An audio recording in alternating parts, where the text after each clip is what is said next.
What happened to Kevin Ross is more often the rule. Kevin Ross was a former Kansas City High School All-Star, then a player for Creighton University for 4 years. 4 years that he remained academically eligible to play basketball. He did not graduate.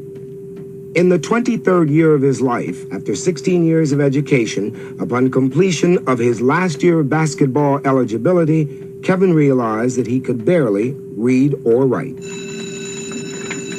We're trying to lose my place now. We're going to put this back in there. Kevin is currently enrolled at Marva Collins West Side Prep School in Chicago. He is in the 7th grade.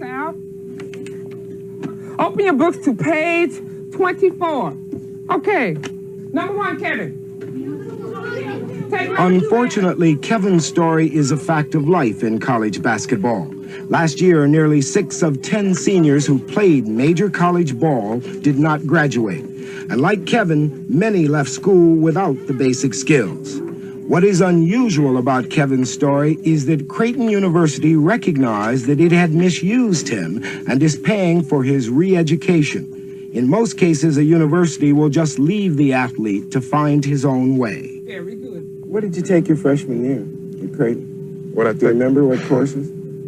Well, I had a beautiful grade card, 4 A's, 3 C's. But do you remember what the courses were? Yes, theory of basketball, theory of track and field, ceramics. I had a couple of English courses, which I didn't do too well in. I had incomplete, unsatisfactory in, but they kept moving me along, and I really got kind of frightened when I went into my junior year, and I went and found out how much it would take for me to graduate, and I seen that I was real far behind. You bring down 2P equals 18. What did you get to +7? I would have been afraid if I would have graduated anyway, because I knew that I didn't know the basic things to function. P equals what? P equals 9. Very good. Very good. Number 2. Who has number 2? I don't think they would have looked my way if I wasn't a basketball player. His life might be different.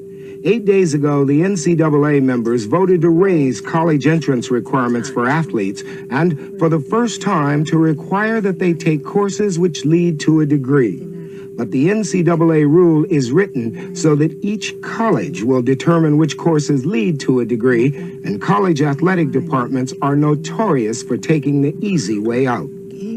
Here's what I think is fair. I think it is fair if an athlete gets the education and has an opportunity to get the education that was promised in the athletic grant and aid. Alan Sack heads the Center for Athletes' Rights in Education. That if a kid goes away and provides these services for the institution, allows them to make millions of dollars in revenue, then at the very least, this athlete should be able to have time to go to classes, to select the major which is in his or her best interests. The athlete should have a right to not just put in the minimum time in the classroom. I'm not just talking about making classes. I'm talking about going to lectures in the evening. I'm talking about being able to go off on field trips. I'm talking about being able to share in the tremendous opportunities that some of our great universities in America have to offer. That's what a scholarship means. It does not mean simply having someone pull you out of bed, getting you to class, doing the minimum, going to a few remedial sessions at night and falling asleep. That is not what I mean by education. We've got to distinguish and redefine college sports. Either we're going to be institutions of higher learning, of which we can compete with intercollegiate athletics, or those schools that don't want to be under those ground rules, get out, start your own organization, and be highly professional. Be the minor leagues for the pros. That choice for the moment has been made. Most of the nation's big-time college athletic programs are already semi-professional organizations. The blame for that rests clearly on the presidents, faculties, and athletic departments of those universities. And the abuses will end only when they decide that their first obligation is to educate. Until then, college basketball will continue to use up thousands of the nation's youth and give them very little or nothing in return. For CBS Reports, I'm Lem Tucker.